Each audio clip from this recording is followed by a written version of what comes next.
provide me with a single civilization that has ever succeeded under an atheistic paradigm. Also, name me a civilization that has come into being without a preceding binding myth. So this practical question, like, how does the atheist respond to the fact, like implied in this question, that there's never been a successful atheistic paradigm, and that there's never been a successful civilization that hasn't had some kind of like mythological founding? I suppose obviously I'm not an anthropologist, so all of these answers are going to be terribly unreliable and you shouldn't listen to me. But thanks for watching, everybody. I mean, the first thing I would point out here is that this at least implies that, like, I mean, the way the questioner says, also name me a civilization that has come into being without a preceding binding myth, grants that it might not be true. Also, preceding is interesting there, right? Because I suppose there might be a sort of chicken egg problem. Something interesting that one of Nietzsche's interesting observations is he thought that we often got causes and effects really confused.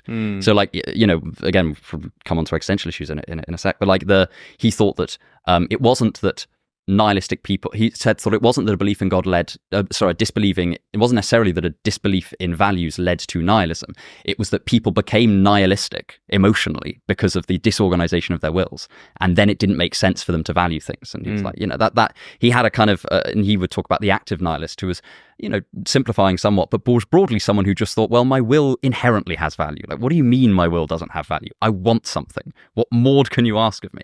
And so, to bring it back to this question, one potential atheist answer is to say, well, yeah, if you get a group of people together in a room of really any significant size, they'll come up with all sorts of like awesome ideas, and it could be that civilization begets a founding myth rather than a founding myth begets a civilization. Like preceding is an interesting word there, because I think clearly these two things are going to be interrelated, right? If I get 100 people together on a desert island, I'm sure they're going to form religion, right, as a thing. And I think that is like the interesting problem for the atheist, is like, well, why does this happen so much? And but regarding whether there's a preceding myth, I think it's probably kind of a mutually interdependent thing there. I mean, can a civilization survive without a shared myth? I think is an interesting question. It's one that I don't have the answer to. Yeah, I mean, I doubt it. I'm totally pessimistic about the idea of a nation in any meaningful sense, or certainly a civilization being able to be sort of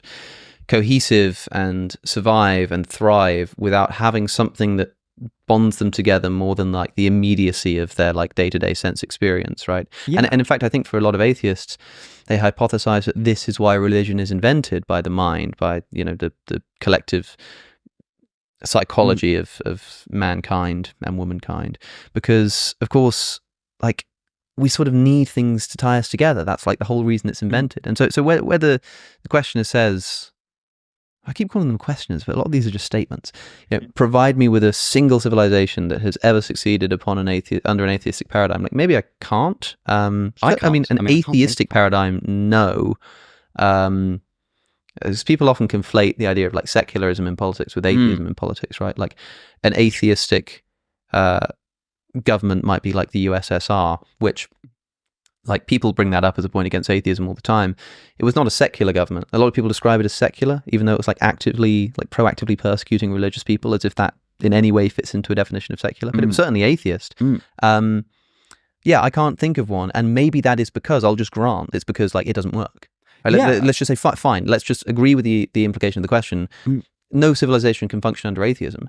That is as well answered by saying that's because atheism is false, as saying, and that's why, although there is no God, people have to invent one. Yes, well, the other thing is that it doesn't strike me as actually a necessary implication of God exists, that no civilization could survive without a belief in God. Yeah, sure. But it is an implication of the atheist explanation there. So, like, in some ways, there's actually a strength of the atheist explanation. Yeah, I think you might be right there, because God could exist, but if God existed, it would seem like even if people didn't believe in him, he could still, in theory, like, design it so that civilization can still be stable. At the very least, it doesn't fall out of theism as a kind of obvious implication that no civilization survive without God. But I think this is an interesting question for atheists. Right? Yes. Like, are we being terribly irresponsible, Alex, by spreading our horrific, corrosive doctrine? It's true. It's true, at least to the extent that, I mean, there are studies to suggest that like religious people are like happier, that they have better sex lives, that there's all kinds of things, and so like, there is this case to be made that, like, even if you don't think it's true, like, why would you talk people out of it? Like, to what end? And you can say, oh, because, you know, I value truth and stuff. Like, really? Like, more than you value people's well-being? Well, I mean, But like, maybe, but then I don't know. Like, it is a question that does have to be addressed. Yeah, I mean, I know you sort of say it a bit tongue in cheek, but it's really true. It's worth thinking about. You know? One interesting implication of basically potentially of an atheist worldview, but also just generally, pretty much any worldview that doesn't have a very, very good metaphysical mirror between human mind and the structure of reality, is that there could be things that are true that are just unbearable.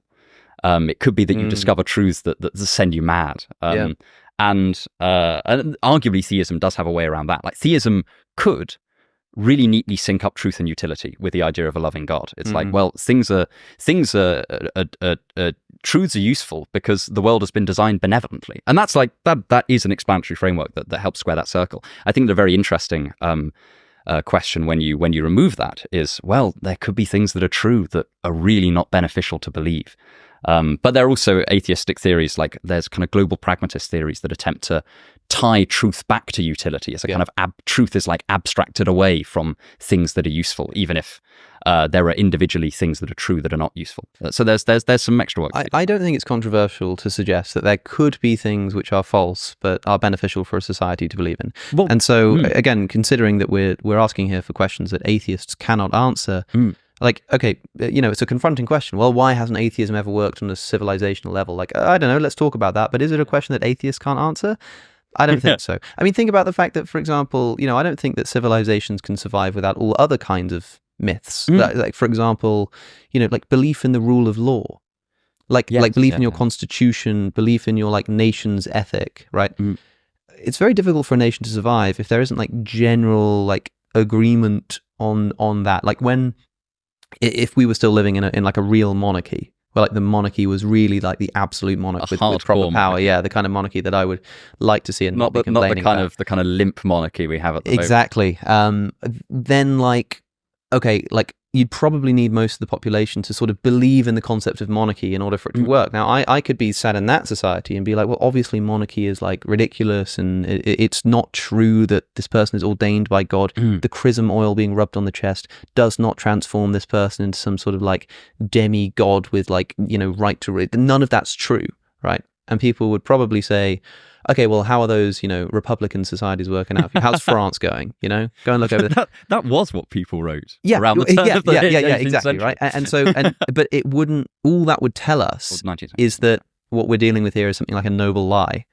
You know, it's like that's an idea from Plato. You know, that the idea that there are certain things which are not true but must be believed by a society for it to function. This is not an old idea, and religion just may be one of those things. Yeah, I suppose there is obviously the argument that, or at least I think people's response to that sort of thing tends to be, well, that's horribly condescending. But I don't think that's, and I don't think it necessarily has to be horribly condescending, because I think you can make it work by saying, well, it's not that people are too limited to not have a god or something like that. You could just say, well, you know, it's just a good organizing principle. It's not that any individual person, you know, is limited in some way. It's just that when you have people at scale, there are all sorts of things that you need to, like most people don't need a spreadsheet to organize their lives. But if you have 2,000 people, you probably will need a spreadsheet. Yeah. And it's a bit like the monarchy thing where, you know, if I said, I don't think the monarchy like comports with reality in the sense that the claims that people make about